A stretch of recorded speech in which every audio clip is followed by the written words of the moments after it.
오늘 계속해서 출애굽기 21장 말씀입니다. 우리 지난 시간에 21장 말씀을 내용만 했어요. 그 내용에 대한 의미를 좀 살펴보는데 시간이 부족해서 내용만 살펴보고 끝냈는데, 끝나고 나서 반성을 많이 했습니다. 우리 이게 일종의 이제 뭐 굳이 따지면 이스라엘 백성들이 당시 살았던 그런 삶의 규칙이잖아요. 지금식으로 얘기하면 형법도 있고 민법도 있어요. 그런데 그걸 우리가 지금 우리는 또 지금 우리 시대에 맞는 그런 법 체계가 있는데, 그런 것을 지금 하나씩 무슨 이렇게 배우려고 하는 게 아니고, 여기에 담긴 의미가 무엇인지가 사실은 좀 더 중요한 것인데, 그러기 위하여 의미를 파악하기 위하여 내용을 알아야 돼서, 내용을 갖다가 이렇게 하다 보니까 시간이 너무 많이 가서, 다음 시간부터는 22장에 다음 주에 나갈 때는 내용을 조금 줄이고 의미를 좀 더 시간을 많이 할애해서 그렇게 하도록 하겠습니다. 자, 오늘 21장인데 사실은 20장 22절부터예요. 20장 22절부터 여기서부터는 이제 말씀드렸습니다만, 그 앞에 20장 1절에서 17절까지가 10계명이잖아요. 10계명 이후에 이 10계명이 실생활에서 어떻게 구체적으로 적용되어야 할 것인지에 대한 그런 말씀입니다. 이것을 사람들이 이제 굳이 뭐라고 부르냐면 계약법전, 언약 백성이잖아요. 하나님과 계약을 맺었잖아요. 그 구체적인 내용들이다. 그래서 23장까지가 바로 그와 같은 내용이다라고 볼 수 있습니다. 그리고 그 계약법전의 서론에 해당하는 부분이 22절에서 26절에 해당한다, 이렇게 보여져요. 자, 우리 다 21장을 다 읽지는 않고요, 몇 부분만 읽도록 하겠습니다. 자, 출애굽기 20장 22절부터 26절까지 말씀을 먼저 읽겠습니다. 우리 같이 읽습니다. 여호와께서 모세에게 이르시되 너는 이스라엘 자손에게 이같이 이르라. 내가 하늘로부터 너희에게 말하는 것을 너희 스스로 보았으니 너희는 나를 비기어서 은으로나 금으로나 너희를 위하여 신상을 만들지 말고 내게 토단을 쌓고 그 위에 내 양과 소로 내 번제와 화목제를 드리라. 내가 내 이름을 기념하게 하는 모든 곳에서 내게 임하여 복을 주리라. 내가 내게 돌로 제단을 쌓거든 다듬은 돌로 쌓지 말라. 내가 정으로 그것을 쪼면 부정하게 함이니라. 너는 층계로 내 계단에 오르지 말라. 내 하체가 그 위에서 드러날까 함이니라. 아멘. 자, 참조하여서 우리 내용에 해당하는 앞쪽에 22절에서 26절 언약서의 서론에 해당하는 이 말씀을 참조해서 보시면 되겠어요. 지금 받으신 것은 지난주에 쓰신 분들은 밑줄이 채워져 있을 텐데 오늘 받으신 분들은 안 채워져 있죠. 22절에서 26절을 읽었으니까 그 내용을 먼저 보면, 22절에 하나님이 현현 나타나신 것에 대한 경험이 있었다는 것, 전제를 가지고 하나님의 현현, 임재죠, 임재. 23절 우상을 만들지 말라고. 그런데 우상을 만들지 말라는데 중요한 포인트가 있습니다. 너희를 위하여예요. 너희를 위하여 우상을 만들지 말라. 사람들이 우상을 만드는 이유로 되는 게 뭐가 있을까요? 자기의 신심을 보여주기 위하여, 신에게, 즉 신을 더 잘 섬기기 위하여 우상을 만드는 이유가 신을 위한 것이다라고 그렇게 얘기할 거예요.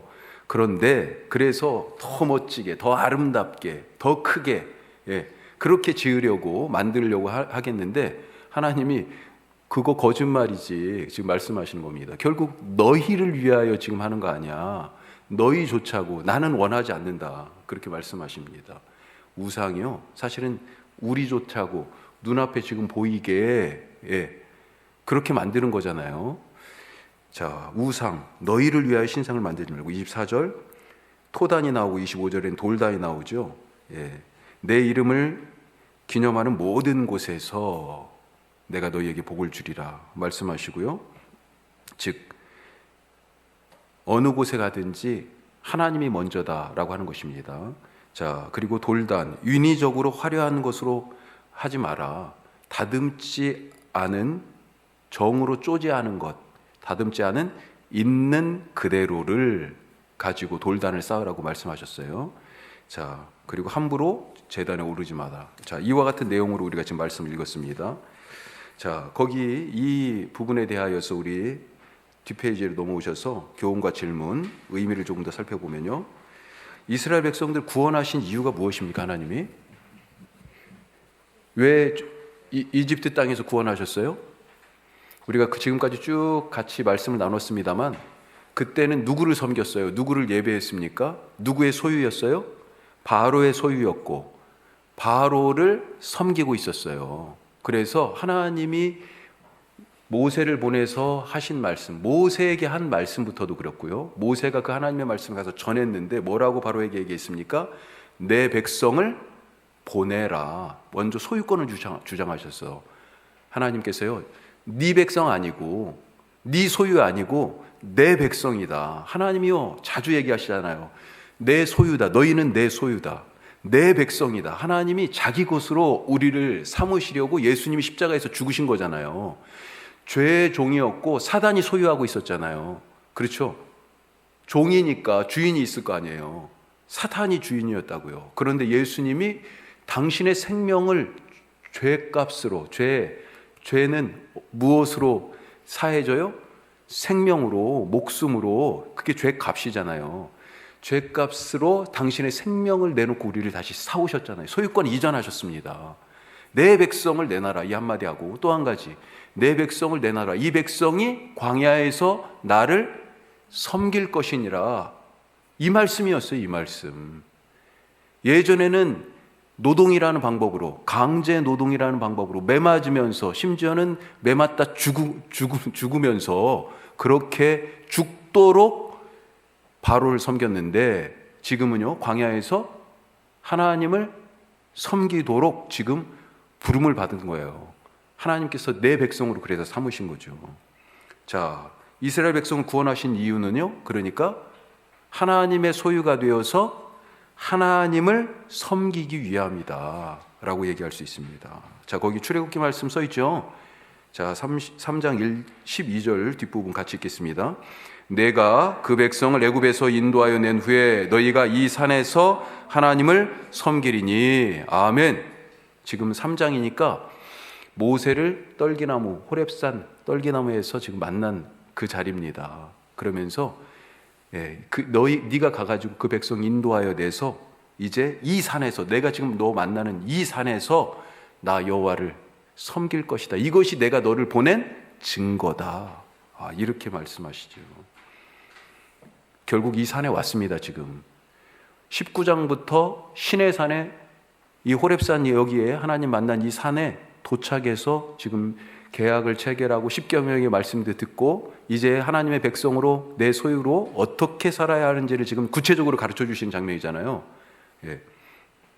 이 산에 왔어요.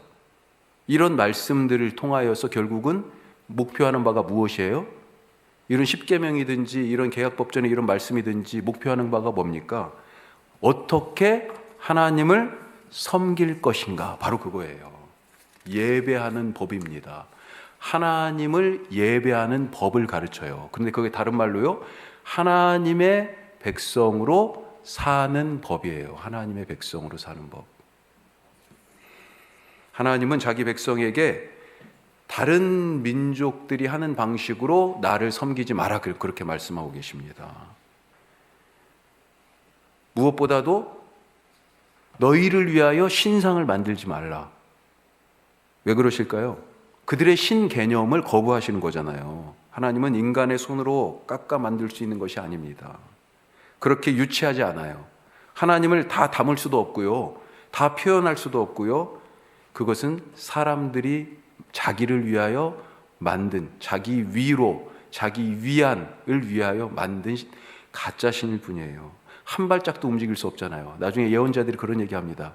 한마디도 못하는, 한마디도 못 듣는, 지 힘으로 한 발자국도 못 움직이는 우상이 바로 그런 거 아니냐. 누우면 혼자 일어서지도 못하는, 그게 우상 아니냐. 이렇게 얘기하죠.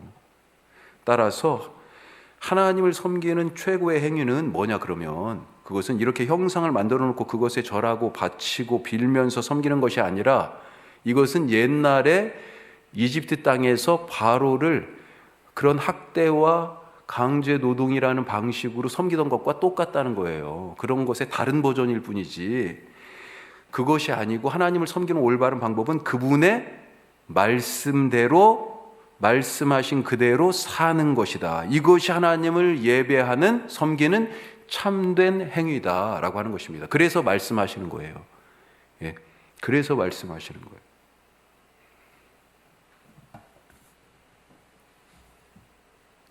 자, 22절 말씀 다시 한번 읽어봐요. 20장 22절 다시 읽습니다. 여호와께서 모세에게 이르시되 너는 이스라엘 자손에게 이같이 이르라. 내가 하늘로부터 너희에게 말하는 것을 너희 스스로 보았으니 그래서 만들지 마라 우상을. 이렇게 돼 있어요. 전제가 나는 말씀하는 하나님이다. 니들이 어떻게 살아가고 어떻게 나를 섬겨야 할 것인지 내가 말해줄 거니까 그 말대로 내가 말한 대로 사는 것, 그것이 예배지 신상을 만들어 놓고 절하고 섬기고 빌고 이게 예배가 아니다. 그렇게 지금 말씀하신 겁니다. 자, 그래서 1번 뭐라고 얘기할 수 있어요? 뭘로 하나님을 섬기라고요? 말씀을 행함으로, 말씀 따라 삶으로 하나님을 예배해라. 하나님을 섬겨라. 하나님을 예배하는 가장 중요한 방식이 바로 이것입니다. 이걸 지금 우리 예배에다가 갖다가 비추어서 얘기하면요, 뭐예요? 찬송도 열심히 해야 되고요, 기도도 뜨겁게 드려야 되고요, 헌금도 믿음으로 드려야 돼요. 그런데 이거 잘못하면 우상 만들어 놓고 나 위로받는 것일 수 있어요. 나를 위해서 헌금하고 나를 위해서 찬송하고 내 문제를 풀려고 기도하고, 기도가 핵심이 그게 아니잖아요. 기도는 하나님과 우리가 연결되어 하나 되는 거잖아요. 그렇죠? 그런데 이 순서가 바뀌어가지고 나를 위해서 하는 것이 되면 이거 우상 만들어 놓고 하는 거하고 똑같다는 거죠. 예, 잘 기억하실 수 있길 바랍니다. 무엇이 정말 하나님을 참되게 예배하는 것인가? 그 예배하는 삶을 위하여 하나님의 백성으로 살아가도록 하기 위하여 그렇게 이집트에서 구원하셨는데 우리는 정말로 구원받은 자로서의 합당한 매일의 삶에서 말씀을 따라 사는 예배의 삶을 살고 있는가? 자, 두 번째 하나님의 질서를 세우라. 하나님의 질서. 하나님의 질서. 자, 이스라엘은 하나님이 구원하여서 지금 노예 생활에서 해방이 되었습니다. 지금 이 시내산은 출애굽한 지 3개월째 이 시내산에 도착해가지고 지금 말씀을 듣고요, 1년 정도 지금 여기에 머무르다가 이제 민수기 10장에 가면 출발하는 장면이 나와요. 그 사이에 성막에 대한 말씀 쭉 듣고요, 그리고 성막을 지어요. 그리고 성막에서 뭐예요? 예배드리니까 레위기 말씀이, 출애굽기가 성막까지 딱 끝나고 그 다음에 레위기 말씀이 예배드리는 제사에 대해서 번제, 소제, 화목제, 속죄제, 속건제 쭉 나오고요. 그 다음에 뭐 제사장이 어떻고 쭉 나오죠. 정결에 대한 법. 그래서 레위기 안에는 특별히 성결법전, 여기는 계약법전이 있는데 성결, 거룩하게 사는 법에 대한 그런 특별한 부분들이 더 있어요. 그리고 나서 민수기에서 이제 출발하려니까 몇 명인지 한번 세보자 해가지고 숫자 세는 장면이 나오고, 그리고 이제 출발합니다. 그게 1년 정도예요. 예. 자, 노예 생활에서 지금 해방돼가지고 3개월째라고요. 이 말씀을 듣고 있을 이때가. 이때 하나님께서 해방하지 않으셨으면 평생을 노예로 살아야 했습니다. 이미 노예를 몇 년 정도 사는 거예요? 언제부터 노예로 취급당했는지 모르겠지만 하여튼 이집트 땅에서 400년 혹은 430년을 살았어요. 예, 종살이 중이었습니다. 대대손손이 그렇게. 자, 그런데 다시 종살이를 할 수밖에 없는 자들이 이 이스라엘 공동체 안에 생기더라라고 하는 것입니다. 그 사람들에 대하여서 하나님께서 7년째 되는 해에 자유를 주라고 말씀하시죠. 자, 그게 우리가 21장에서 읽은 21장 1절에서 11절까지의 얘기예요. 예. 특별히 6절까지는 남자 종에 대한 얘기가 나오고, 그리고 7절부터는 여자 종에 대한 얘기가 나왔는데, 7절부터 나오는 여자 종은 특별히 아내, 조금 더 구체적으로는 첩, 예, 이렇게 해당할 수 있는 어떤 여인에 대한 그 여인들이 자유롭게 되거나 하는 부분에 대하여서 말하고 있습니다. 앞에 2절에서 6절까지는 빚 때문에, 돈 때문에 자기 몸을 팔 수밖에 없는 사람들, 이 종의 개념이 조금 달라요. 그래서 이 사람들은 평생 종이 아니고 그 빚을 갚을 때까지 자기의 노동력을 제공하고, 그래서 그 한도가 그렇다고 무한정으로 가는 게 아니고요, 6년이 지나고 7년째 되는 해에는 해방이 된다라고 해방의 그런 기회를, 은혜를 하나님이 주시죠. 왜 그렇습니까? 그렇게 해방하라는 이유가 너희가 종살이에서 해방을 받은 것처럼 너희도 그들에게 자유를 주라, 바로 그런 얘기죠. 자, 우리가 지금 21장 2절을 한번 읽어보겠습니다. 같이 읽습니다.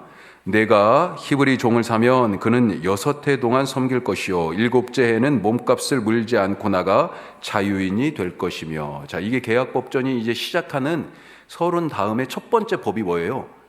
해방에 대한 법이에요. 이게 지금 하나님이 아주 중요하게 관심을 갖고 있다는 것입니다. 1절에 보면 내가 모세에게 하는 말씀이죠. 모세, 너 백성들 앞에 세울 법규는 이러하니. 자, 이제 구체적으로 시작된다라고 하는 거예요. 그러면서 해방해라 라고 말씀합니다. 이런 느낌, 똑같은 분위기가 앞으로 넘어와서 출애굽기 20장은 10계명이잖아요. 10계명을 시작하면서도 똑같이 말씀하십니다. 하나님이 자기를 뭐라고 말씀하세요? 1절에 보니까 하나님이 이 모든 말씀으로 말씀하여 이르시되, 2절 같이 해요. 나는 너를 애굽 땅 종되었던 집에서 인도하여 낸 내 하나님 여호와니라. 그래서 나 위에 다른 신을 내게 두지 마라. 그렇게 말씀하시는 겁니다. 이 10계명의 근거가 되는 말씀이 20장 2절이에요. 내가 너희를 해방하였는데 이제 너희는 바로를 섬기는 게 아니라 나를 섬길 것인데, 나를 어떻게 섬겨라? 나를 섬기는 진짜 모습은 바로 이렇게 살아가는 것이다 라고 10계명을 주신 거예요. 그리고 더 구체적으로 지금 오늘 이 계약법전의 말씀을 얘기하는데, 여기서도 시작하자마자 종살이에서 해방이 먼저다 라고 말씀하세요. 왜 그렇습니까? 너희가 거저받았으니, 너희가 그들을 놓아주는 것, 이것이 하나님이 원하시는 하나님의 백성들이 사는 법이에요. 하나님의 질서입니다. 질서. 사실 여기에서 이 말씀을 읽다 보면 약간 좀 긴장감이 느껴져요. 뭐냐면요, 지금 우리가 노예가 있습니까? 있는 나라가 아직 있나요 지금? 그런데 하여튼 지금은 노예 제도는 없잖아요 사실은. 그렇죠? 봉건사회가 아니죠. 그런데 여기를 보면 노예 제도를 인정하는 것 같아. 그렇죠? 종을 아예 하지 말라는 얘기는 없어요. 그때 당시에 이 성경을 읽을 때 우리가 갖게 되는 부분인데, 그때 당시에 문화적 태도를 어느 정도 수용하면서 그것을 넘어선 얘기들을 하고 계십니다. 노예 제도냐 노예 해방이냐, 약간 이게 노예 해방을 얘기하는 부분은 아니에요 이 법전이. 그렇지만 이 노예 제도라고 하는 것을 그때 당시의 사회적 규범으로 기본적으로 인정하면서 그 안에서 이 종이 가져야 할 자유, 그래서 7년째 자유를 주는 말씀을 하잖아요. 또 한 가지는 종의 신분에 대한, 종의 신분으로 살아가는 사람들에 대한 보호, 그와 같은 말씀들이 이 안에 지금 있다는 것입니다. 하나님이 바로 이와 같은 사람들을, 예전에 이집트 땅에서 종살이하던 사람들을 결국은 해방하셨고, 그 안에서도 하나님이 보호하셨던 것처럼 똑같이 이들의 해방에 대하여 얘기하고, 자유에 대하여 얘기하고, 이들의 보호에 대하여서 말씀하신다라고 하는 것입니다. 자, 그 남자 종이 어떻게 하라 쭉 얘기가 나오는데, 그 중에 이런 얘기가 있어요. 자, 뒤에 보면 5절 6절 한번 보죠. 이 사람이 해방 7년째 돼서 이제 나갈 수가 있는데 안 나가겠다고 하는 경우예요. 자, 5절 6절 같이 읽습니다. 만일 종이 분명히 말하기를 내가 상전과 내 처자를 사랑하니 나가서 자유인이 되지 않겠노라 하면 상전이 그를 데리고 재판장에게로 갈 것이요 또 그를 문이나 문설주 앞으로 데리고 가서 그것에다가 송곳으로 그의 귀를 뚫을 것이라. 그는 종신토록 그 상전을 섬기리라. 아멘. 이게 무슨 말씀입니까? 이거는요, 이거는 사실은 이 종에 대한 고용을 보장하는 행위였어요. 다른 관점에서 보면 고용을 보장하는 행위였다고요. 뒤에 나오는 첩 혹은 아내에 대한, 그러니까 어떤 여인을 지금 돈을 주고 사실은 데려왔어요. 무엇을 왜요? 종으로 그냥 부리려고 데려온 게 아니고 아내 혹은 첩으로 삼으려고 신부값을 주고 납폐금이라고 지금 돼 있죠. 그걸 갖다가 지금 지불하고 데려왔어요. 데려왔는데 마음에 안 들어. 그러면 어떻게 해야 돼? 버려요? 외국인에게 팔아서는 안 된다. 뭐 이런 얘기들이 쭉 나오는 거죠. 아들에게 주려고 그랬다? 그러면 딸처럼 여겨야 된다. 지위를 보장하는 것입니다. 이것저것 다 마음에 안 들어도 세 가지를 하라고 돼 있습니다. 10절에 보면 여자의 음식과 의복과 동침하는 것, 이거 끊어서는 안 된다. 만약에 이걸 못할 경우에는 이 여자를 그냥 아예 놔줘야 된다. 이렇게 얘기하고 있어요. 그러니까 이때 당시에 어떤 문화적 풍습을 어느 정도는 그것을 인정하는 선 안에서 기본적으로 하나님이 이 약자라고 해당하는 돈 때문에 몸이 팔린 종이나 또 돈을 받고 팔린 여인이나 이런 부분들에 대하여서 그들의 삶에 대하여 하나님이 보장하시는 그런 부분들이 있다. 그것이 뭐예요? 바로 하나님의 질서를 하나씩 하나씩 이 공동체에 세워나가는 과정이다라고 하는 것입니다. 자, 3번. 방금은 우리가 5절 6절 말씀 읽었는데 바로 그것과 관계된 것입니다. 자, 스스로 결정하게 하세요. 결정할 자유가 있어요. 자유할 것인지 매일 것인지에 대하여 자유를 주셔서 스스로 결정하게 하신다라고 하는 것입니다. 이미 이 사람에게는 자유인이 될 지금 자격이 주어졌어요. 때가 됐고 권리가 주어졌습니다. 종을 해방하는 일에 있어서 이 놀라운 일 중에 하나는 7제가 됐을 때, 자유인이 될 수 있을 때 이 종이 스스로 자기 미래에 대하여 선택할 수 있도록 하셨다라고 하는 것입니다. 주인에게 말할 수 있어요. 나는 떠나겠다. 아니면 나 계속 남아있겠다. 자기가 결정할 수 있어요. 하나님이 주신 가장 값진 선물 중에 하나가, 우리에게 주신 선물 중에 가장 값진 것 중에 하나가 바로 이 결정권이에요. 자유의지라고 얘기하죠. 자유의지. 7년이 되어서 종이 자기 미래를 선택할 수 있는 것처럼 하나님께서는 우리에게 매일 매 순간 우리의 오늘과 미래에 대하여서 선택할 수 있는 기회를 주셨습니다. 오늘 우리는 어떤 선택을 했습니까? 오늘 나의 삶을 위해 어떤 선택하셨어요? 나의 미래를 위하여. 이 종이 지금 7년 딱 됐을 때 자기 미래를 위하여 선택해야 되잖아요. 이 종에게 달렸다니까요. 주인이 뭐라고 너 이거 해? 아니 너 계속 종해? 아니 그냥 얘 나가. 이렇게 얘기하는 게 주인의 권리가 아니고요. 종의 권리였어요. 종의 권리. 그 누구도 그 무엇도 침해할 수 없는 우리에게 주신 그런 권리가 있습니다. 따라서 상황에 떠밀려서 누구 때문에 내가 이런 선택을 할 수밖에 없었다, 그렇게 책임을 미루거나 뒤집어 씌우는 것, 이거 아무 소용이 없다는 것입니다. 상황이 똑같아도, 상황이 그래도요, 누구는 다른 선택해요. 그렇잖아요? 안 그렇습니까? 누가 옆에서 아무리 유혹하거나 압력을 넣어도 다른 선택, 어떤 선택이 과연 하나님께서 내게 원하시는 선택일까 늘 물으면서 하나님이 기뻐하시는 선택을 하실 수 있기를 간절히 바랍니다. 가끔 우리 후회하잖아요. 제가 사실 대학 졸업하고 영어를 한 번도 공부를 안 했어요.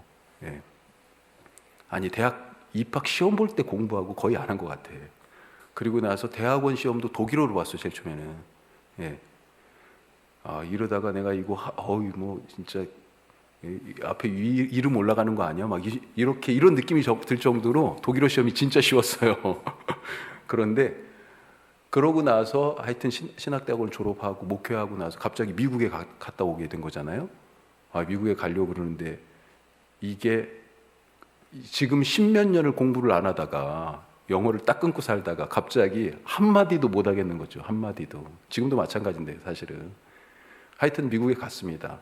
보통 가게 되면 신분이 있어야 되는데 신분이 저는 종교 비자도 아니고 신분이 관광 비자도 아니고 일정한 기간 체류해야 되니까 그래서 학교에 등록을 했어요.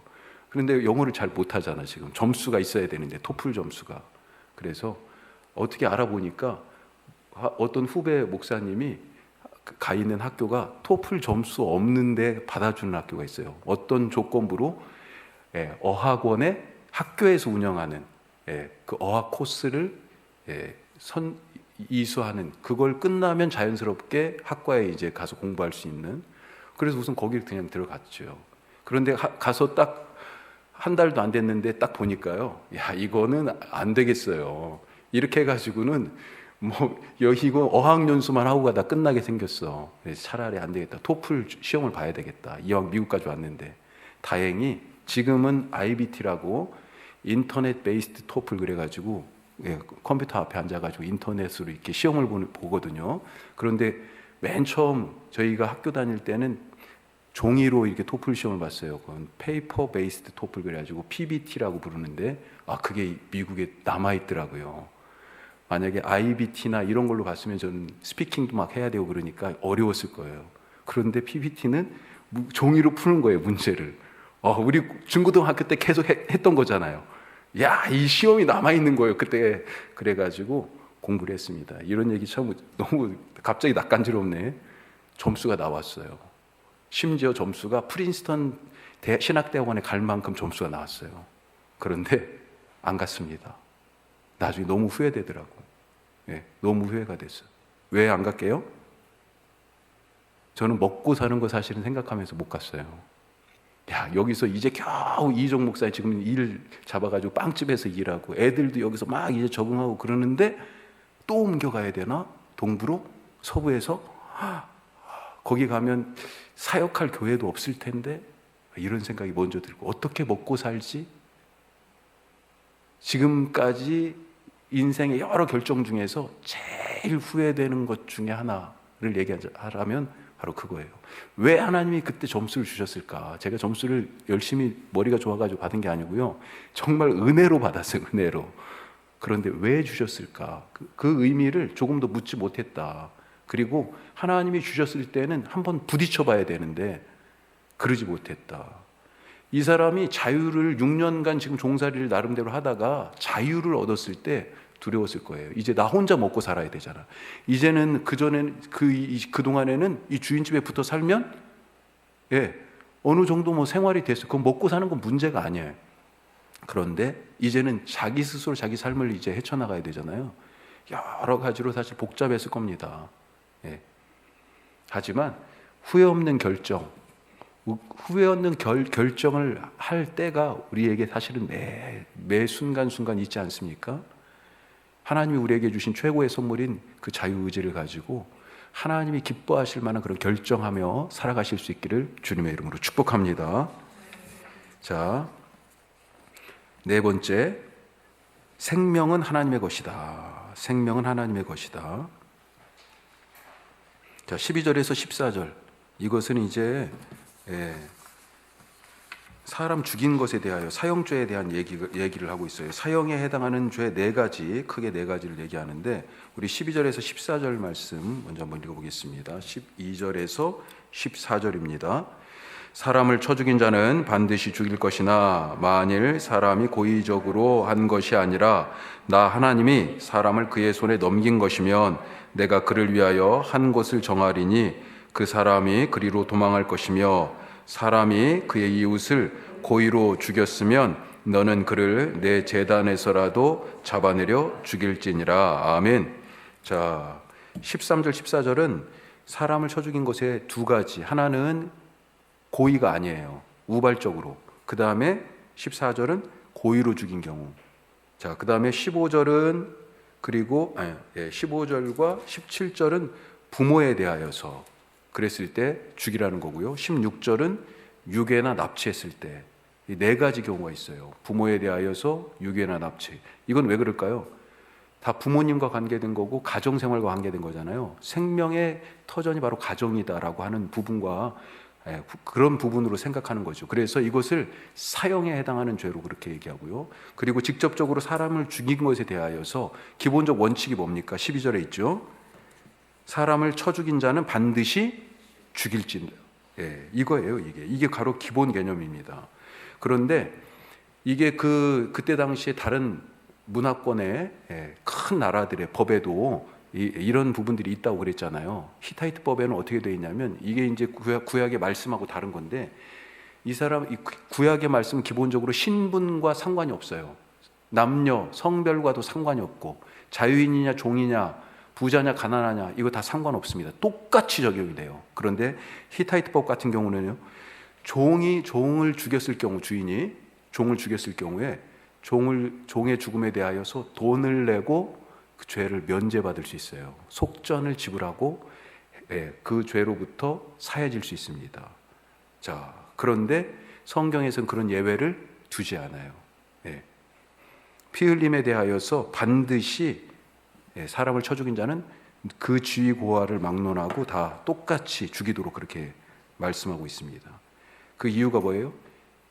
생명은 하나님의 것이다 라고 하는 그런 개념 때문에 그래요. 자, 민수기 35장 한번 보겠습니다. 이 이해를 돕기 위해서 민수기 35장, 민수기 맨 마지막 장 앞에요.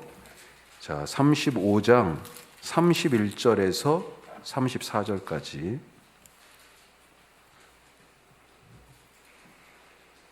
민수기 35장 31절에서 마지막 34절까지 같이 읽습니다.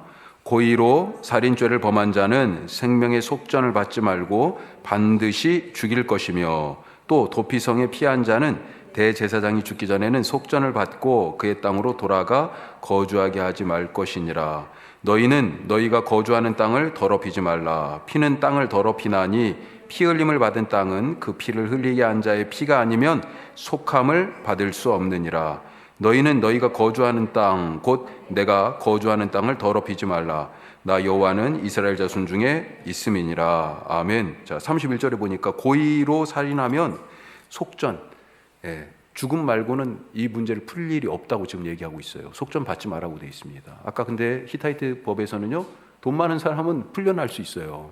그 다음에 혹 우발적으로 살인한 사람, 그러면 이 사람은 도피성에 피할 수 있어요. 하지만 대제사장이 죽을 때까지 그 성에서 나올 수 없다는 겁니다. 그 다음에 33절, 34절, 특별히 33절 보니까 뭐라고 돼 있어요? 너희는 너희가 거주하는 땅을 더럽히지 말라. 피는 땅을 더럽히나니 피 흘림을 받은 땅은 그 피를 흘리게 한 자의 피가 아니면 속함을 받을 수 없다.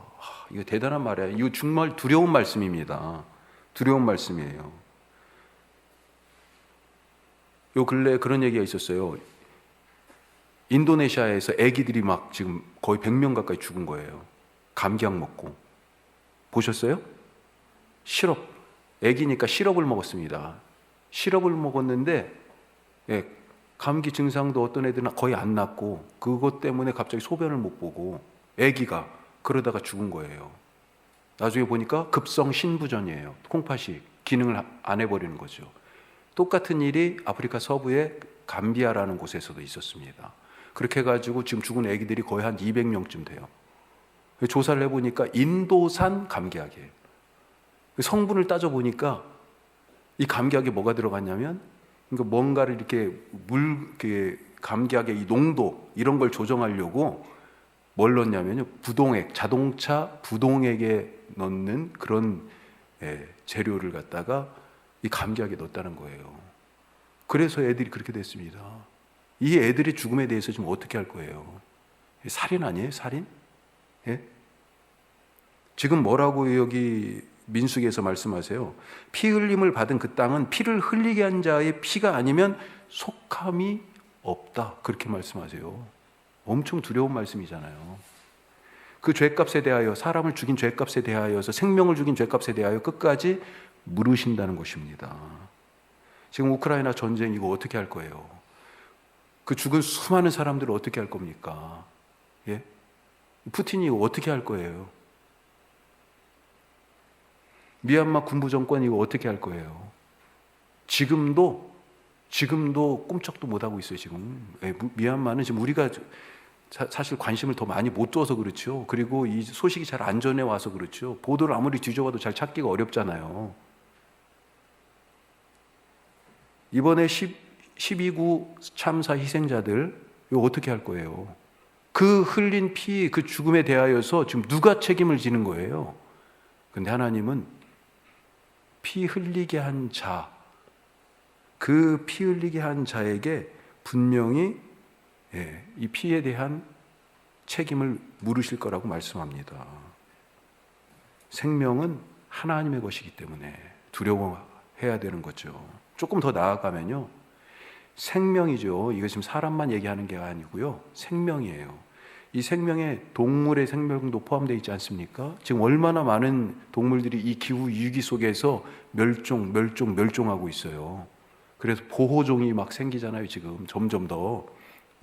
누가 이 생명들을 죽이고 멸종하게 하는데 주범입니까? 바로 우리 아니에요, 우리?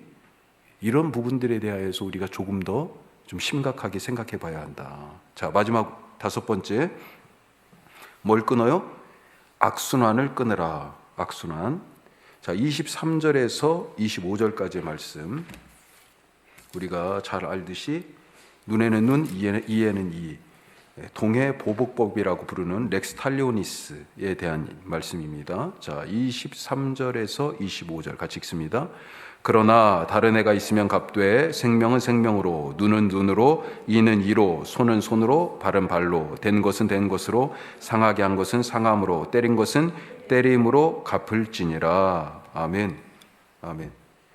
왜 이 부분에 대하여서 나중에 예수님께서 하신 말씀이 있죠. 이 말에 원래 본뜻이 있다. 본뜻이. 자, 특별히 살인에 대하여 얘기할 때 너희가 살인에 대하여 이렇게 들었지만 나는 말한다. 이렇게 말씀하셨고요. 너희가 이혼에 대하여서 이렇게 들었지만 나는 이렇게 말한다. 간음에 대하여 너희는 이렇게 들었지만 나는 이렇게 말한다. 하나님이, 예수님이 계속 이런 방식으로 말씀하셨어요. 그러면서 이것이 진짜 본뜻이야 라고 말씀하셨습니다. 자, 마태복음 19장 8절 한번 찾아볼까요? 마태복음 19장 8절. 이혼에 대한 말씀을 쭉 사람들이 가지고 와가지고 얘기하니까 19장 8절.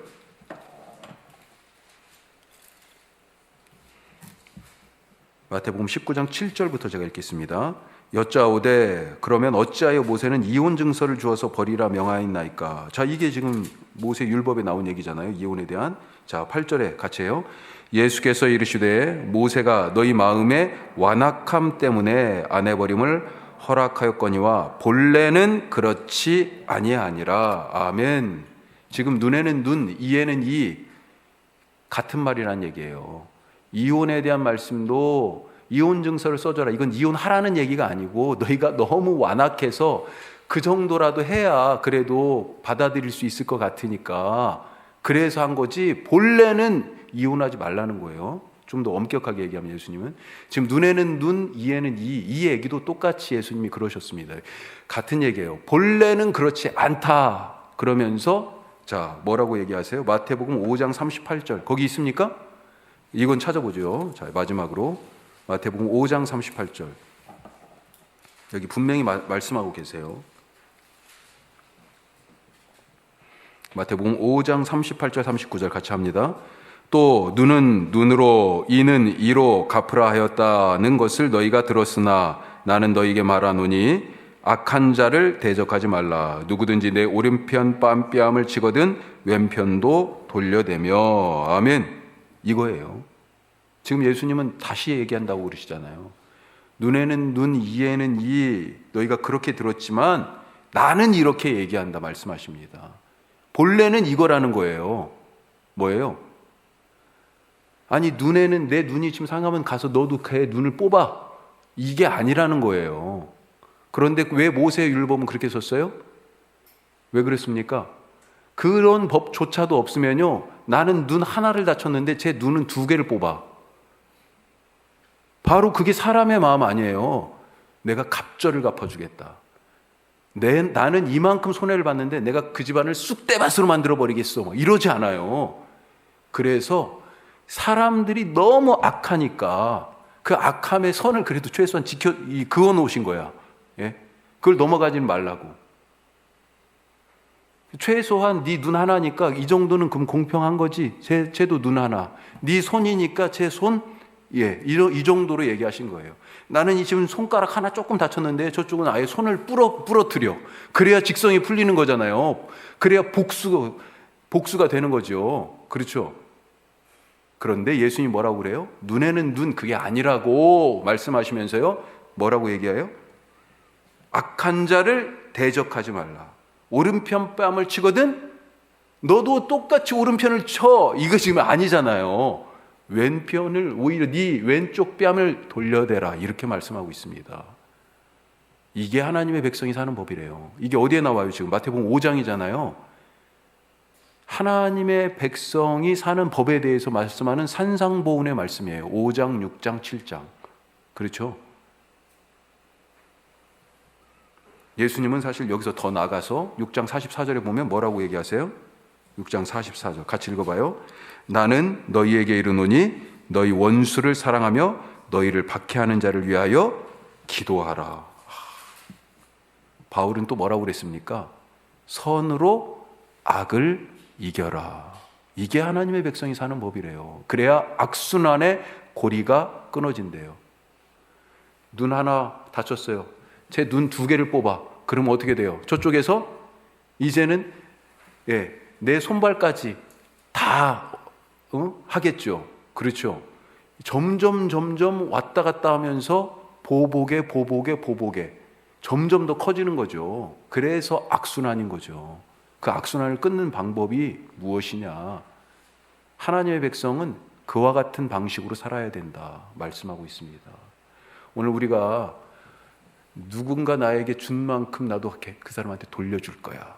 뭘 좋은 것은 그렇게 해야 되겠죠. 하지만 그렇지 않은 것을 그런 마음으로 갖고 있진 않았는지, 과연 그게 하나님의 백성의 삶에 합당한 것인지, 그게 바로 나는 죽지 않았어, 살아있어, 이것을 나타내면서 몸부림치는 내 존재감을 드러내는 그런 모습이었는지, 그렇지만 그게 과연 하나님의 백성으로서의 삶에 합당한 것인지 다시 한번 이 말씀에 비추어 생각해 보고요. 하나님의 백성으로 말씀 따라서 온전히 주님을 예배하며 살아가시기를 주님의 이름으로 축복합니다. 아멘.